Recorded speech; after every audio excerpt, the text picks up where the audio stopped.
from the future, like really. Japan is an island by the sea filled with volcanoes and it's beautiful. In the year -1 billion, Japan might not have been here. In the year -40,000, it was here, and you could walk to it, and some people walked to it. Then it got warmer, some icebergs melted, it became an island, and now there's lots of trees, because it's warmer. So now there's people on the island, they're basically sort of hanging out in between the mountains, eating nuts off trees, and using the latest technology, like stones and bowls. Ding dong, it's the outside world, and they have technology from the future, like really good metal and crazy rice farms. Now you can make a lot of rice really, really quickly. That means if you own the farm, you own a lot of food, which is something everybody needs to survive. So that makes you king. Rice farming and rice kingdoms spread across the land, all the way to here. The most important kingdoms were here, here, here, here, here, here, and here. But this one was the most important, ruled by a heavenly superperson, or emperor for short. Knock knock, get the door, it's religion. The new prince wants everyone to try this hot new religion from Biekt. Please try this religion, he said. No, said everybody. Try it, he said. No, said everybody again, quieter this time. And so the religion was put into place, and all the rules that came with it. Then the government was taken over by another clique, and they made some reforms, like making the government govern more, and making the government more like China's government, which is a government that governs more. Hi, China, they said. Hi, dipshit, said China. Can you call us something else other than dipshit, said Japan. Like what, said China. How about Sunrise Land, said Japan. And they stole China's alphabet and wrote a book about themselves. And then they made lots of poetry and art and another book about themselves. Then they stopped moving the capital every time the emperor died and kept it in one place for a while, right here. And they conquered the north, finally. Get that squared away. A rich hipster named Kukai is bored with modern Buddhism, visits China, and learns a better version, which is more spiritual. Comes back, reinvents the alphabet, and causes art and literature to be great for a long time. And the royal palace turned into such a dream world of art that they really didn't give a shit about running the country. So if you live outside the palace, how are you supposed to protect your shit from criminals? Hire a samurai. Everyone started hiring samurai. Rich, important people hired samurai. Poor people who could not afford to hire samurai did not hire samurai.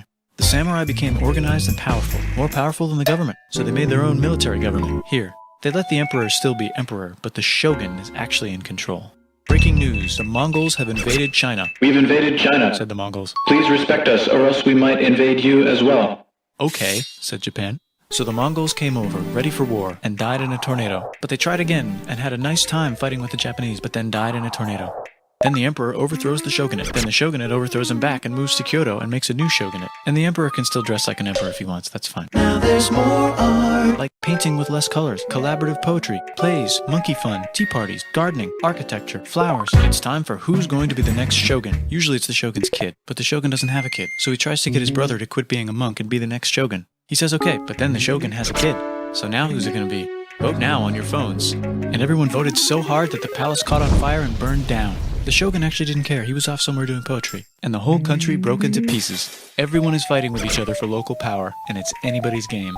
Knock knock, it's Europe. No, they're not here to take over. They just want to sell some shit, like clocks, and guns, and Jesus. So that's cool, but everyone's still fighting each other for control, now with guns. And wouldn't it be nice to control the capital, which right now is puppets, with no one controlling them?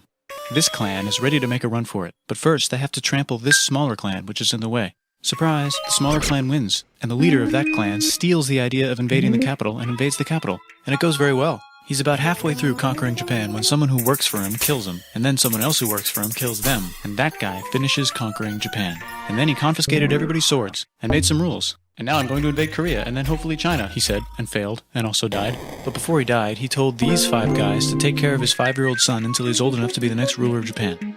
And the 5 guys said, yeah, right, it's not going to be this kid, it's going to be one of us, because we're grown-ups. And it's probably going to be this guy, who happens to be way more rich and powerful than the others. A lot of people support him, but a lot of people support not supporting him. They have a fight, and he wins, and starts a new government, right here. And he still lets the emperor dress like an emperor, and have very nice things. But don't get confused, this is the new government, and they are very strict. So strict they closed the country. No one can leave, and no one can come in. Except for the Dutch, if they want to buy and sell shit, but they have to do it right here.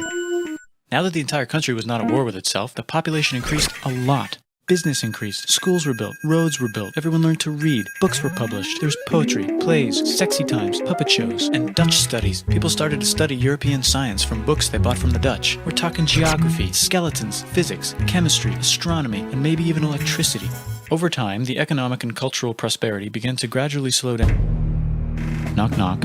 It's the United States, with huge boats, with guns.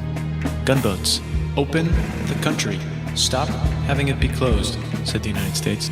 There's really nothing they could do, so they signed a contract that lets the United States, Britain, and Russia visit Japan anytime they want. Choshu and Satsuma hated this. That sucks, they said. This sucks. And with almost very little outside help, they overthrew the shogunate and somehow made the emperor again and moved him to Edo, which they renamed Eastern Capital. They made a new government, which was a lot more Western. They made a new constitution that was pretty Western, and a military that was pretty Western. And do you know what else is Western? That's right, it's conquering stuff. So what can we conquer? Korea. They conquer Korea, taking it from its previous owner, China, and then go a little bit further. And Russia rushes in out of nowhere and says, "Stop, no, you can't take that. We were going to build a railroad through here to try to get some warm water." And Russia builds their railroad, supervised by a shit ton of soldiers. And then when the railroad was done, they downgraded to a fuck ton. Did I say downgrade? I meant upgrade. And Japan says, "Can you maybe chill?" And Russia says, "How about maybe you chill?" Japan is kind of scared of Russia. You'll never guess who's also kind of scared of Russia. Great Britain. So Japan and Great Britain make an alliance together so they can be a little less scared of Russia. Feeling confident, Japan goes to war against Russia, just for a moment, and then they both get tired and stop. It's time for World War I.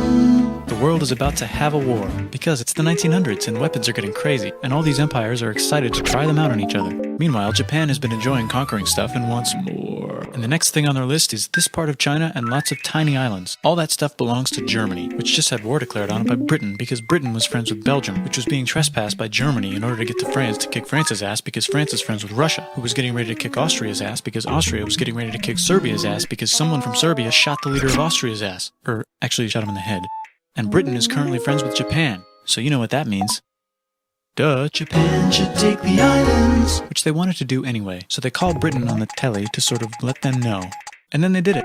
And they also helped Britain a little here and there with some errands and stuff. Now the war is over, and congratulations, Japan, you technically fought in the war, which means you get to sit at the negotiating table with the big dudes, where they decided who owns what.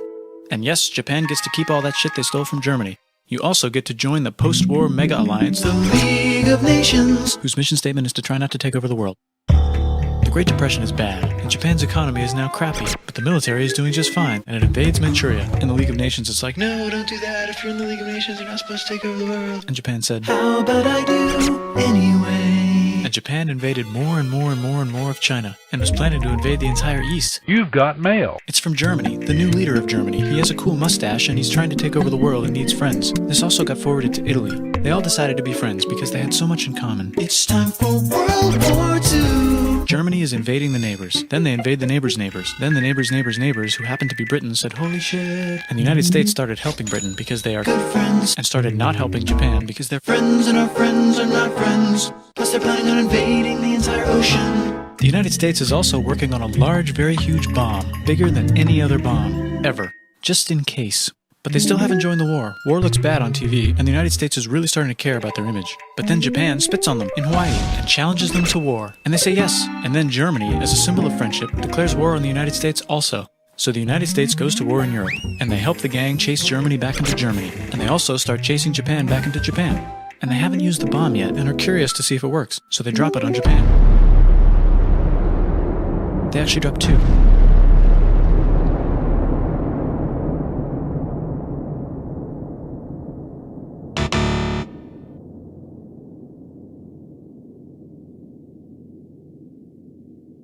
The United States installed a new government, inspired by the United States government, with just the right ingredients for a post-war economic miracle. And Japan starts making TVs, VCRs, automobiles, and camcorders as fast as they can, and also better than everybody else. They get rich, and the economy goes wild, and then the miracle wears off. But everything's still pretty cool, I guess. Bye.